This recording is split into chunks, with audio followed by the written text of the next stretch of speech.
Hello everyone, my name is pangoduck. Welcome to a new series and a new Total War campaign. The DLC is out today for me. It is Wednesday for me. This will be coming out on Friday. Normally this series will go out on Monday, Wednesday and Friday, although probably this week and whenever I have time I do a spare episode, a bonus episode. Probably this week there'll be one on Saturday as well, which is tomorrow if you're watching this on Friday. But yeah, basically Monday, Wednesday, Friday. I do play a fair bit of Total War now. I love this game. I love this game. Absolutely love it. Cannot wait for Warhammer 3. However, in general, if you are not familiar with me, I just play a bunch of different games. I just have a good time. I just do this for fun. But I'll probably keep playing Total War for quite a while. So, with that said, shall we jump in? I've started us here purely so I can show off this really cool background. The skinks lurking, the beastmen burning stuff and creating a herd stone in a bunch of tents. I just thought it was really cool and it was worth showing off. So, we're going to go Mortal Empires. I do want to do the Vortex as well, but we'll start off with Mortal Empires. And obviously, we've got our boy Octi added in. We've got Taurox added in as well in the DLC, which is really cool. Can also play Taurox in the Eye of the Vortex campaign, which is really cool because we haven't had access to dwarves in there before. And we've got Taurox. And we're going to be playing Taurox, the Brass Bull, in this Mortal Empires campaign. The Beastmen have had a bit of a rework, so they're less shit. And obviously Taurox is new. They do start in the top left as well. So, bit of an interesting start. Looking forward to it. We'll go over all of his stuff when we actually get onto the map, which I think we're ready to do. I'm going to play on hard. I think that's just about all the kind of groundskeeping and stuff that we need to do. So let's jump right in.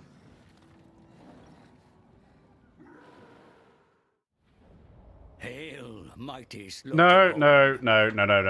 We don't want to hear from you, you creepy old bastard. No, thank you. Alright, so I've jumped in already once to try and understand the mechanics. So we don't really need to read all this shit, which is good news, because I'll probably stumble over my words and fuck it all up. There's a bunch of different kind of currencies and mechanics going on now, and it's a little bit spooky. It's a little bit spooky. So, let's talk about Rampage first. Just read it out after saying that. Basically, as we win battles, we will get marks of Rampage. And then, as that fills up this bar to each level, we can get rewards, which are kind of like buffs, mostly. So, the first level is going to take 50 Rampage marks. And then we can get any of these 4 buffs. And then when we get up to the second level, 100 marks, 150 marks for the last one. And we can get these buffs. I won't go into the details on the buffs now, because, you know, we'll just see them when we get there. The Rampage bar is also affected by momentum, and we get momentum for winning battles, and we can win multiple battles per turn, because that is part of this Taurox thing. I'm not sure if it applies to all Beastmen, actually, or just Taurox, but we can fight multiple battles per turn to keep our momentum up. By default, momentum will lower, and if momentum runs out, I believe the whole bar empties. If we fill the bar, I think we go on and start the bar over again. But just in general, if we run out of momentum, I know that the bar disappears. So, but we don't have to worry about that too much just now. The next thing, we'll use this as a guide so I know what the hell I'm talking about. Also, yeah, well, we'll talk about Taurox in a minute. That's fine. Blood grounds then. Whenever we destroy a settlement and raise a herdstone, at the moment we've got 1 herdstone shard, which we need to actually attain. You actually get them when we go up levels, I believe, in Ruination. But yeah, I know. What? What? Rampage? Momentum? Ruination? What? I know.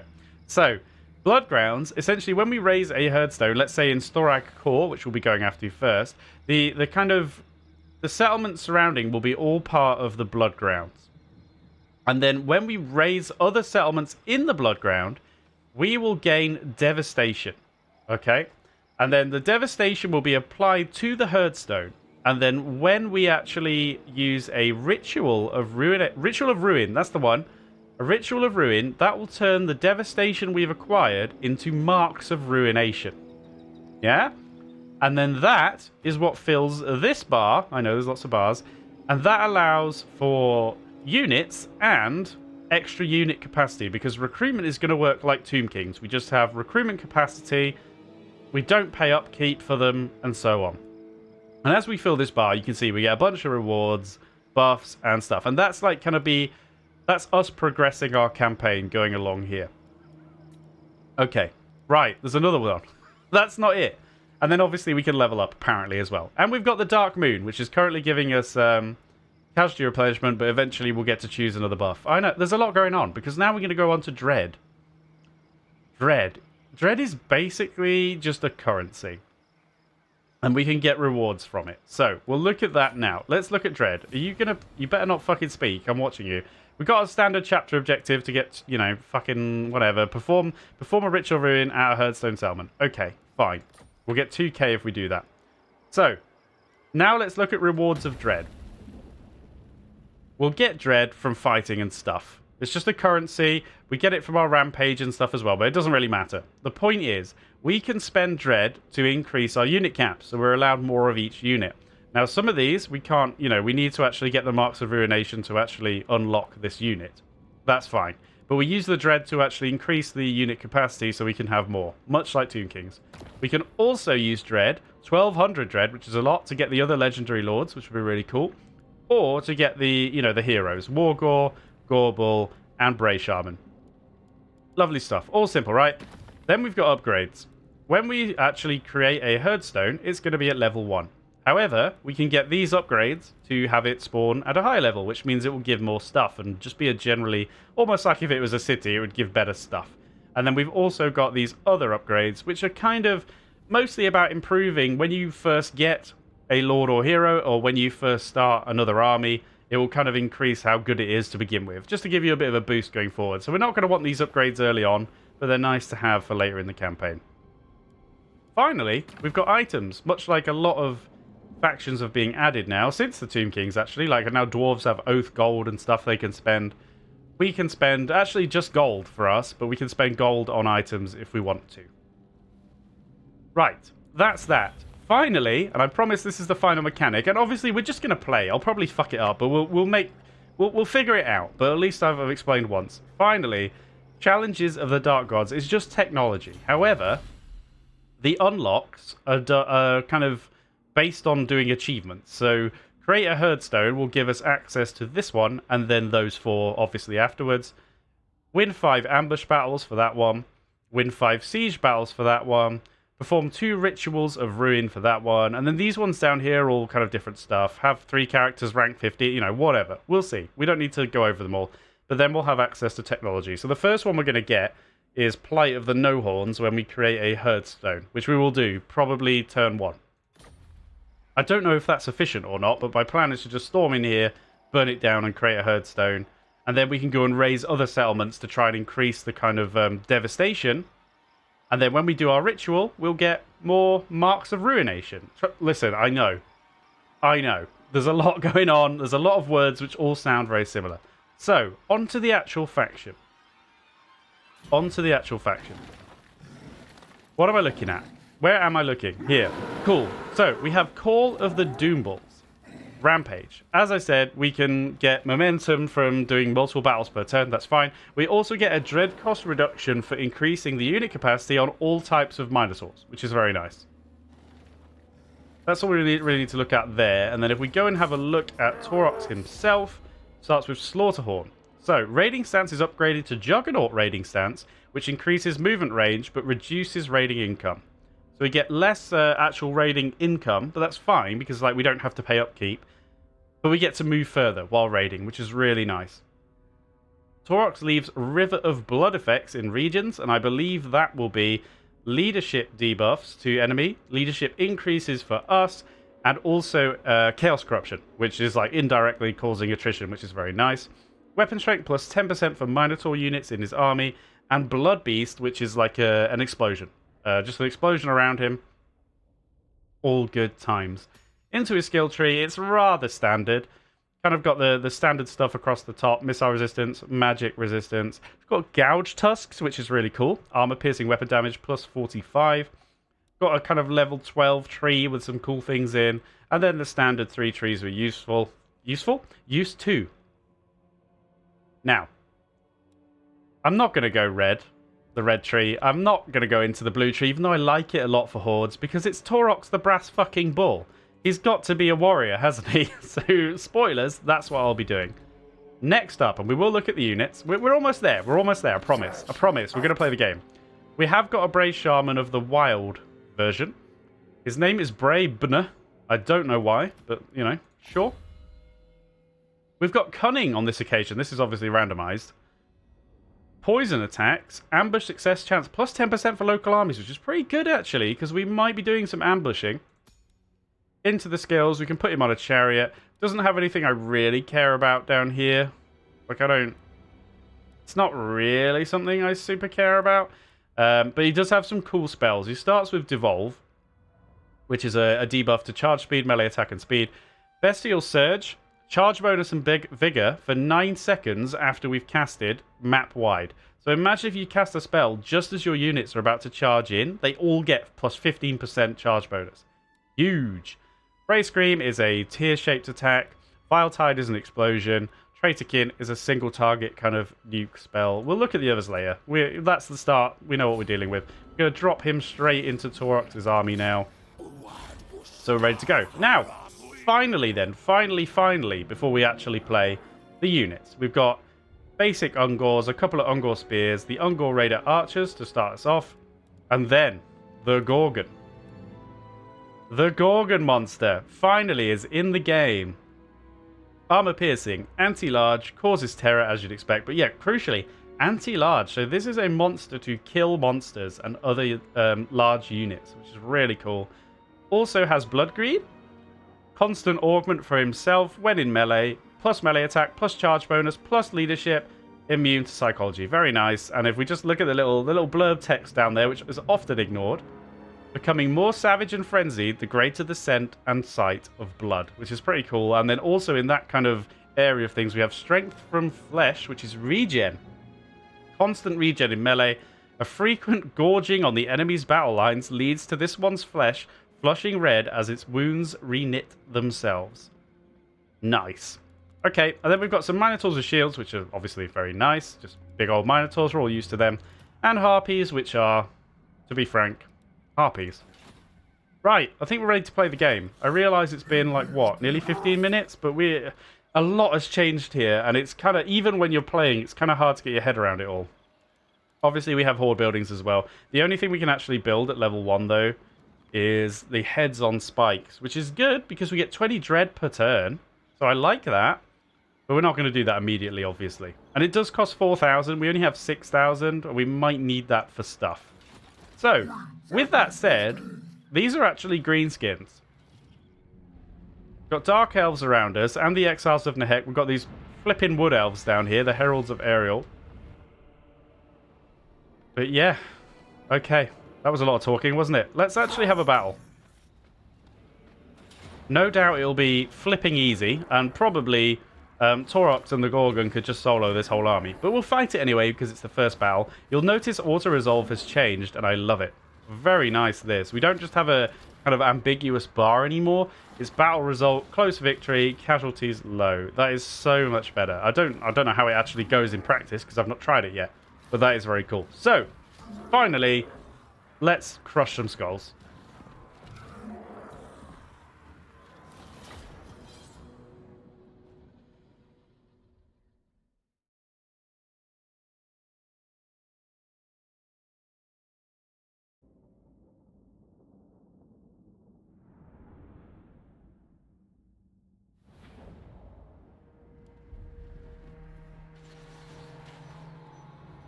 Okay, jumping into our very first battle. I've deployed our Ungor in Vanguard because they have it, and we are just planning on basically charging straight in into the greenskins.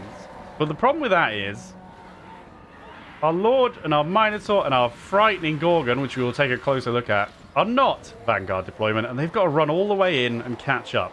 I'm enjoying the bloodshed that's happening, but we do need to try and get in here because leadership is tough and we are on hard. Harpy's coming in from the side. Here comes the Brass Bull then for his first charge. Kills most of our own units. Fantastic. The greenskins... Oh, fucking... Will you be careful? The greenskins activating while we've got our regular Minotaurs coming in as well. There's the explosion. Let's have a quick look at the Gorgon because this battle will be over very quickly. Granted, there will be other opportunities, don't worry. Look at that frightening bastard. Look at that. killing our Ungors. No wonder their leadership's going away. Holy shit. All you two have done is killed Ungors.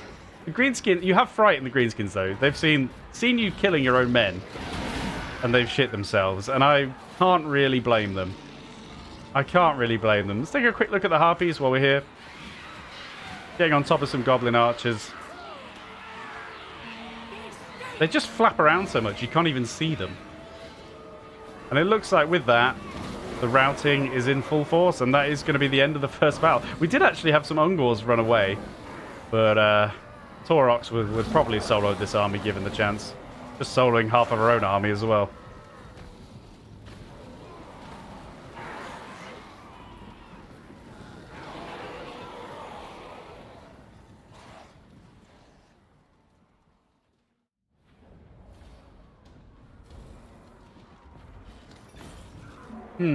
Okay. I'm not sure how I feel about a lot of these. Well, the Ungors all having Vanguard, but then obviously the rest of the army don't. Especially since we're playing on hard, so we do have that kind of leadership debuff. I don't know. I might not deploy them in Vanguard going forward. We'll see. We'll see. But anyway, in the end, obviously an easy win as we thought it would be.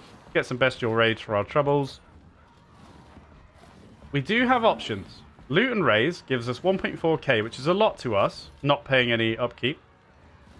Raise will give us Bestial Rage plus 10 and allows for a small amount of additional movement. Okay. Raise and Advance will give us less money, but Casualty Replenishment Rate plus 10% and allows for a moderate amount of additional movement. So that's kind of cool. Especially the Casualty Replenishment. I love Casualty Replenishment. It's really good. You'll notice our momentum has gone up to 5, by the way. It was 3 to begin with. And we've got some friggin' dread, or whatever it's called. However, anyway. Shut up, Pango. We are going to raise a Herdstone. We're going to get one going. That is going to take up our only shard, but we will do so. There we have it. We've gained a Flying Spy. Campaign line of sight plus 8%. Okay, fair enough. Challenge completed. Slaughterhorn Tribe. Jolly good. So our first technology, which was restricted by raising a Herdstone. So before we go into that, let's have a quick look. Plight of the No Horns is available. We'll be getting that. The thrumming power of a Herdstone invigorates the lowly Ungor's thirst to take vengeance upon the world that spawned them. Alright. Chill out, Ungors. So melee attack and leadership for Ungors and Spearmen. Ungors. Ungors. Yeah. And then once we've done that, we'll have access to all these, which we'll grab. It's interesting, by the way. I wouldn't plan on building many Ungor Raiders, because they're just kind of garbage. But there is a rather nice technology at the start for extra ammunition and reload time reduction for those Raiders. So I might get a few. Now, because we've done the Herdstone, we can't move. That did use all of our movement up. So, with that said, we have the Herdstone. As I say, we don't get the upper levels because of what I said. We've got to unlock those using Dread. So we only have level 1. But it does provide a reasonable garrison look. Plus ambush success chance for local armies. And recruitment capacity plus 1 for local armies. And of course allows us to recruit Ungors, the basic ones. We do have a construction slot and we can go in one of 4 directions. Essentially, I won't read out all the details. But this is debuffs to enemy armies. This is siege defense buffs, ammunition, siege tower buffs. This is magic. Line of sight, all regions in the blood ground we can see, and we get Windsor Magic plus 20. That's kind of cool. I like that, especially since we have a Brave Shaman who is very soon going to have some very nasty spells. And then we've got this kind of basic one, which is just Chaos Corruption, Recruitment Capacity, and Casualty Replenishment. That one is probably the safest option to take for us right now at the beginning. I think I will go with that. So we'll take Carrion Offerings. The flesh of the battlefield's dead is never wasted, especially when not taken for food. There we go. Right. First of all, so yeah, we might build this because Dread per turn, the earlier we get that. Bear in mind we got 80 for that battle. We go into the rewards. 100 gives us more of these guys. 150 these and so on. Or we could start working. Well, we're not really going to be able to afford these. We could get another hero at 500, which wouldn't take that long. But I mean, at 375, we can upgrade herdstones, but it will only affect new herdstones, and we're not going to get one very soon. We have a lot of options. Also, if we don't spend the money on the building in the Horde, we could actually get, like, an axe or something, and they're fucking good as well. Melee attack plus 10 and weapon strength plus 15%? Like, come on. They're good. They're good. But I think maybe Dread per turn long term. It would be good to slap that in, wouldn't it? I might get that, especially since we can't move now. But one thing at a time. We have the Flying Spy. We have a skill point. We're going to pick Gargantuan Hooves, obviously, as always.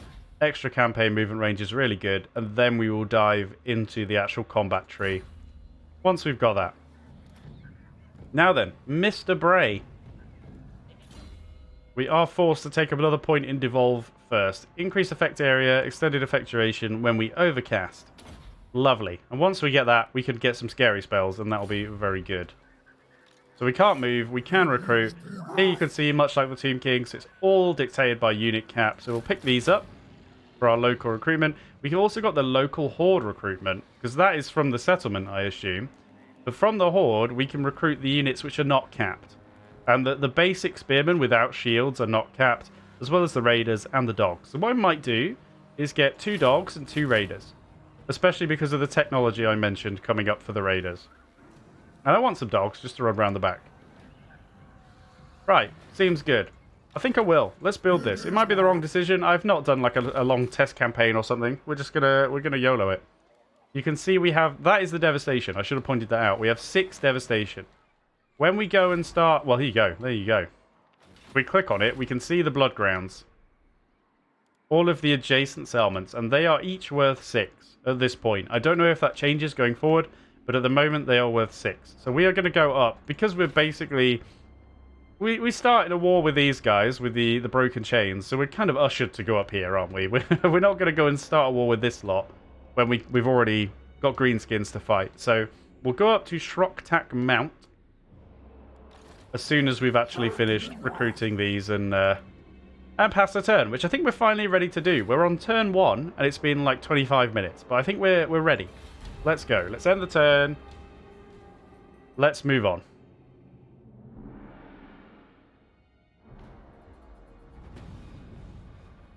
Really? No pop-ups? No dramas? Okay, great.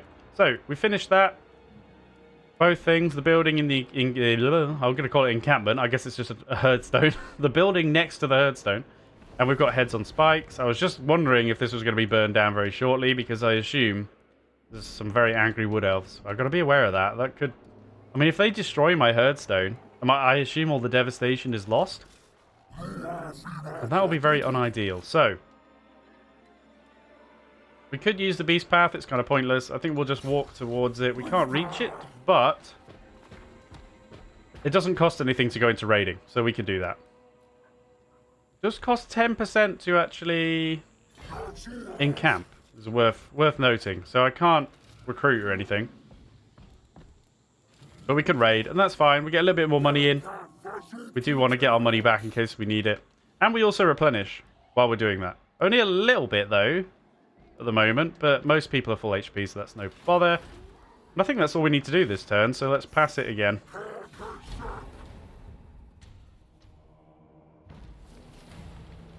Challenge completed. Pite? Yes, pies. Pies of the no horns. Good. Jolly good. So now we can get on with the others. Quick look at the options then. So, as I mentioned, we've got Raining Blood for the Ungor Raider buffs. Worldbane will actually give us weapon strength plus 10% when fighting against dwarves, high elves, wood elves, dark elves, and men.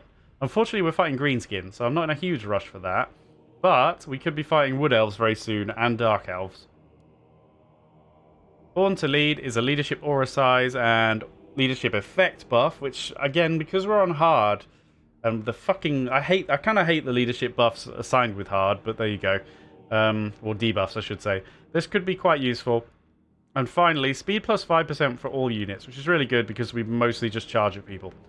That said, Raining Blood is the quickest tech to actually research, 4 turns, and I'm going to do it. Let's upgrade our archers and maybe we can get some real use out of them. See, ritual locked at the moment. Does it tell us? Well, I think it costs 12. I don't think it tells you. Oh no, it's 10. Minimum 10. Okay. But presumably then, if I burn down a bunch of settlements before I do the ritual, that'll be better.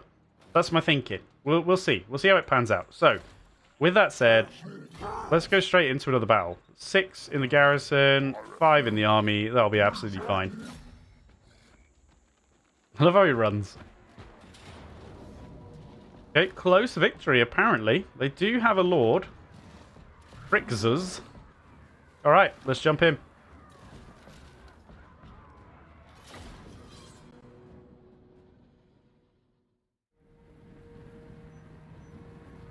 We're deploying further back this time. Our Ungor's hopefully going to be spared a lot of the punishment. I mean, the Gorgon's actually going to run in first. You can see our dogs in the background going around the side. Other dogs over there and our harpies. But it looks like Taurox and indeed the Gorgon.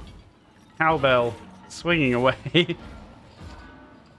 They want to go in for... Why is he walking so weirdly? Are you okay?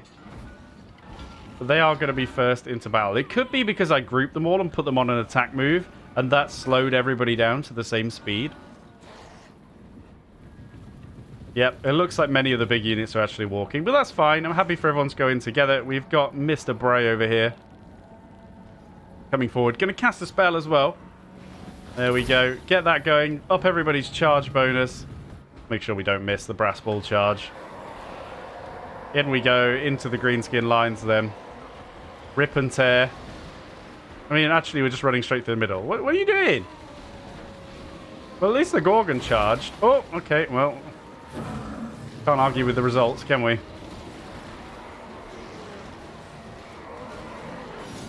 Of course it... Oh, there's the explosion.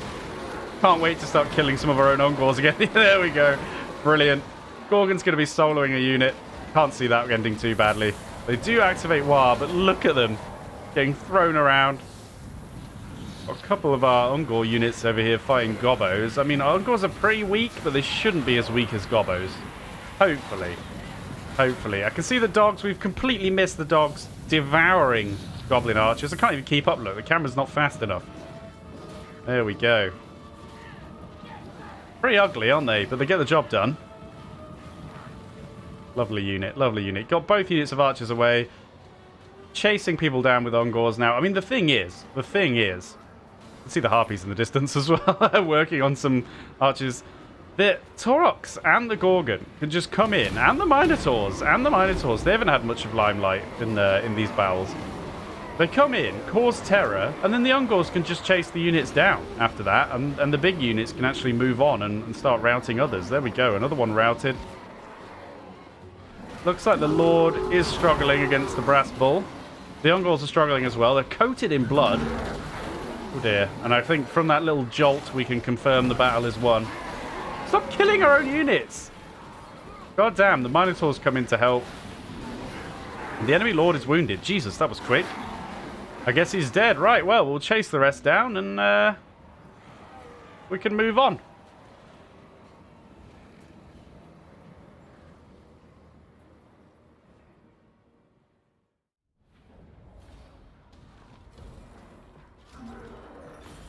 Okay, excellent. I think I actually prefer not Vanguard deploying them, as I alluded to, and just having them kind of attacking with the monsters. I don't know, that could change, and there will be situations where I want to do it differently. But that went pretty well. The Ungor taking a lot of damage, but that's to be expected. And we nearly have the full bestial rage needed.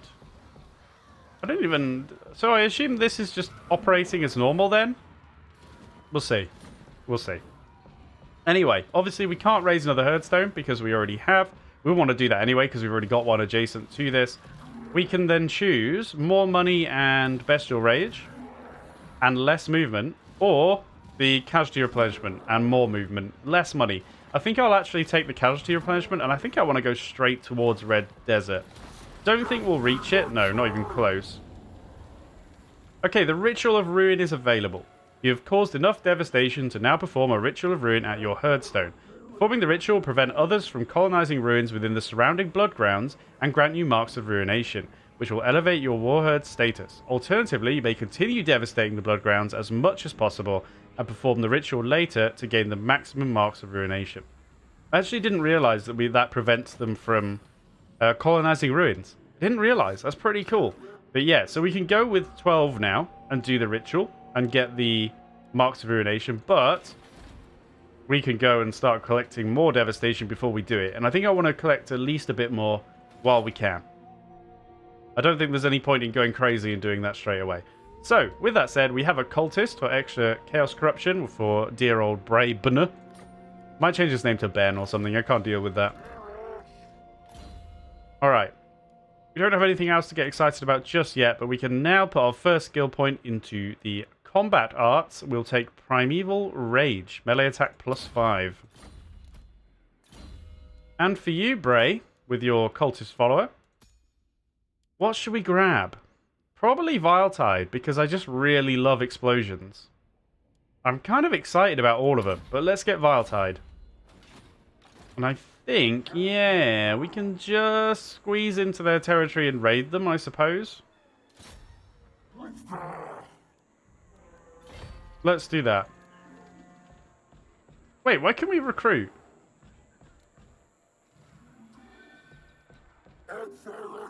Hold on, why can I encamp? Is that a bug? I feel like I shouldn't be able to encamp. But I can. I have no movement. Maybe that's something I don't understand. I don't really want to fill up the army too much with these guys right now anyway. So I won't encamp. I think I'll raid. Although, it's probably more replenishment. It is. Quite a bit more. However, raiding will take us over the threshold there. There's only 8 in this garrison. Do they have walls? They do have walls, which is a bit annoying. But surely we can win anyway. Yeah, I think I'll raid. I think I'll raid and see what we get here by pushing the Bestial Rage above the next threshold. So we're not really doing anything else. We're just kind of hanging out. Technology's researching. We're just raiding at the moment. Not going to grab anything. We do have 187. The thing is, the current cap on these is 2. But I can't even recruit them, can I? What do I... How do I... No, I need to unlock them by getting... I assume I need to unlock them by getting the Marks of Ruination, but then it doesn't say that here. But I'm pretty sure I cannot recruit these guys, so it's a bit strange. I can definitely recruit these, so I could get that. But I'm not going to rush into it, because I'm a little bit... I mean, you know, we're not going to recruit at this turn anyway. So let's just chill.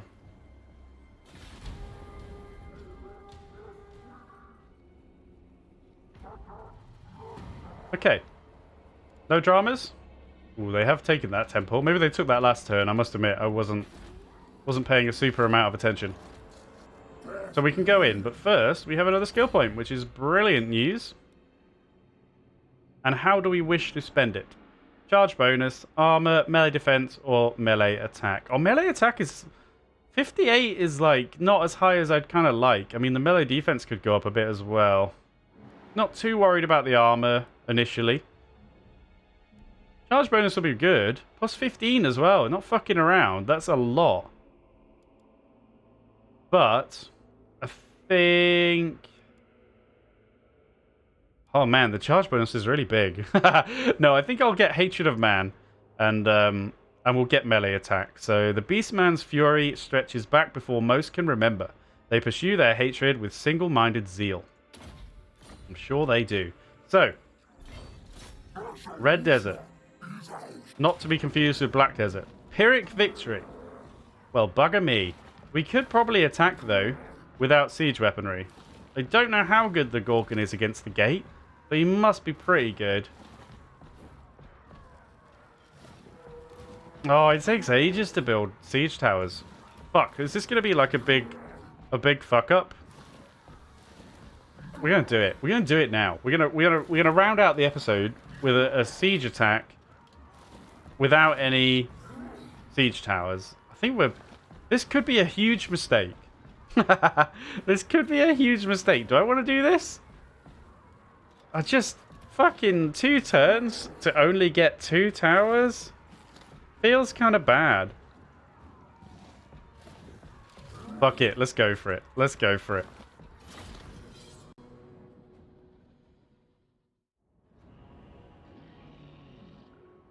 So begins then the siege of the Red Desert. Okay, well obviously our Ungors were put in Vanguard deployment so they could take a bunch of punishment, and then they're going to start getting up on ladders. We have actually sent our dear little doggos round the side just to start working on the second gate. I honestly can't see them breaking through there anytime soon, but at least it keeps them out of trouble. Got our Harpies over here waiting to come in onto the walls as well. Let's start getting those ladders up. I think a lot of these Ungor are going to die. Tower range is horrible, by the way. Default tower range. I do like to mod that when possible. Gorgon decides to actually have a little bit of a staring contest with the skull on the gate before we go in. Respectable. Respectable. There we go. Let's get to work. How much did that do? 6% damage off one hit. Not bad. We got, obviously, Taurox coming in to help. That gate shouldn't stand for too long. Shouldn't. Getting a few Ungor onto the wall now. They do have some gobos up here. And actually Orc Arrow Boys. You can see I've moved the Minotaurs and the Bray Shaman into the trees to try and avoid most of the tower fire. Unfortunately for these guys, though. Like I say, I think I think we're going to lose a lot of Ungor here.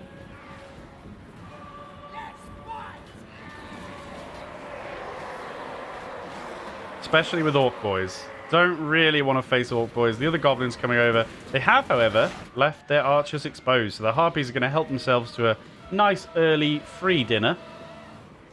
Oh, it's actually, it's Orc Arrow Boys. I thought it was goblins when I was fighting, but there you go. It doesn't make a difference. We're still absolutely decimating them. You've got to put some respect on the Harpy's name, because I certainly haven't. That door is at 60%. They are coming, and we are through. We cast Vile Tide as we come through. That was quicker than I thought. Oh, dear. We're doing forward rolls. The Minotaurs come in.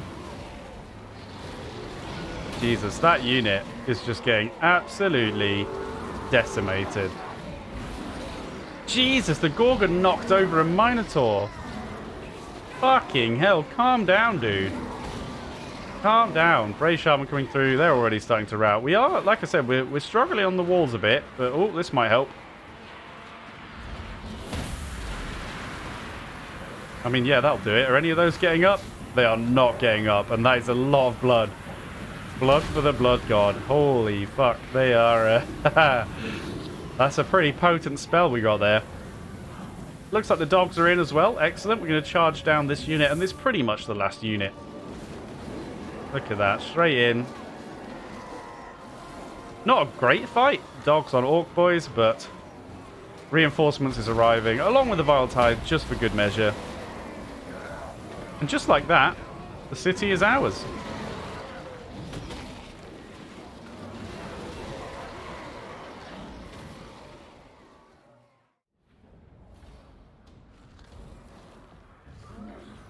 Well, the Ungor got flattened, but tell you what, we can't have like battered down a gate. That was effective, to say the least. Excellent. Right. Should we go casualty replenishment again? That is a lot of money. That is a lot of money. But then we can move further with this. I don't need the money right now. I think I'll go casualty replenishment because we've taken a hammering. We're immediately in attrition again, but we should be able to move. Yeah. We can move out of it. Maybe in camp if we leave 10%. Just 13 there. Yeah, I haven't moved out of it, but we can encamp, so that's fine. Ray Shaman's familiar. Very good. Extra magic reserves. We get another skill point. Why? Oh. So has this unlocked the quest, or have we straight up got the... Yeah, quest 4. Yeah, so we should have the quest very shortly for the axe. Or axes. In the meantime, let's get another point in Hatred of Man, although... Orgy of Slaughter. Melee attack +5, and then we also cause terror. Or Bullish Metal for defense and ward save. I mean, come on, we're playing Beastmen. We've got to go for Orgy of Slaughter. To lead a horned army's charge is to gore the first foe, then immediately seek to maim all others with an axe's reach. Wow. Causing terror. I mean, don't we already? I guess we don't. We just cause fear. Alright, I'm in. Excellent. Another skill point for Bray. Do we want to get the... No, I think we want to... Maybe Bestial Surge? No, I think we'll get Traitorkin. Then we've got something we can stick on a Lord. Single target combatant. Yeah. Let's do that. I do want to get magical reserves and stuff, because we haven't had a lot of magic to actually spend so far. Now, I realise we've just seen a ton of explosions go off and kill. But there could be more. Alright? There could be more. Do I want to encamp? I don't really want to recruit these, do I? I feel like I want better units, but the difference in replenishment is going to be quite a lot. And I do want to replenish, so I think we'll just chill. We're up to 18. Does, Oh, that's not in the Blood Grounds, but that is. I think I want to grab that at minimum. Because we might as well, mightn't we? I mean, we're already at war with them, and then it's a question whether I want to try and really ramp it up. Because obviously the whole time we're doing it, we're not managing to recruit the better units that we will unlock by increasing our ruination level. That's if we grab that, it's only going to take us to 24. Which is, presumably, is level 1 12? Is that what we're saying? I don't really quite understand whether level 1 is 24 or if it's 12 in the middle. I assume it's 24 then? So 3 settlements will get you Ruination level 1. Maybe that's worth. That might be worth. And then level... Because level 2 is 59. If that logic is correct. And we're not going to get 59. Yeah. I think maybe we just grab that and then do the ritual. For now. And then how do we actually get more Herdstone shards again? Is it just from Ruination? Yeah.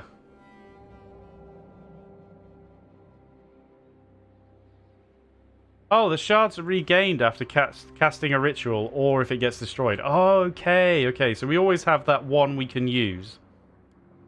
And then we can get... Yeah, we get another one there. Okay, okay, that's fine. Right, let's end turn again.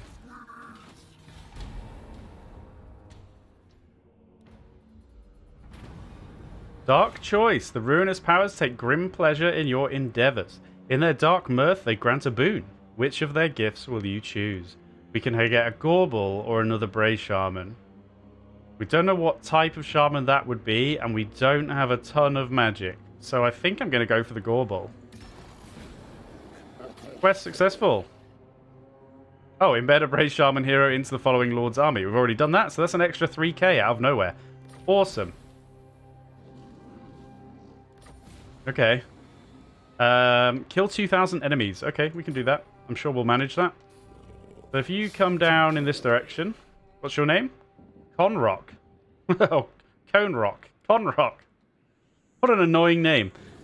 Looks fucking badass, though. Should we just check what trait he got? Aggressive. Charge bonus +8. Weapon strength +10%. Fuck yes, that's going to be really good. Alright, cool. Let's move. I think I'll encamp again, especially since we need to pick up our friend here.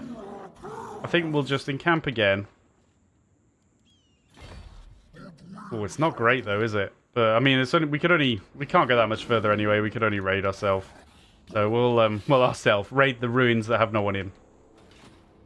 Do we want to recruit? Oh, we can actually level this up. Hagtree Copes. Horde recruitment capacity +4. Jesus. Chaos corruption +1. Horde growth +1. I guess that's +3, and now it's +4. It's not +4 on top of what we have. It's 1 extra, but that's fine. That's going to be worth grabbing because we need to upgrade this stuff as well to unlock gore herds, things like that. Of course, when I say unlock troops up here, I realise I'm kind of misspeaking. Getting more unit capacity for all these troops. I think we'll get that then. 5k, upgrade the settlement. We'll embed him in next turn, and then we can actually get that as well. Oh, it costs 6k to get that. So we're probably going to need to go and take that settlement, take as much money as possible, and then I think we'll do the ritual. Hopefully keeping our momentum up throughout, because we are heading towards level 1 of the rampage. Right, I think we know what we're doing. We're having a good time, I can guarantee that.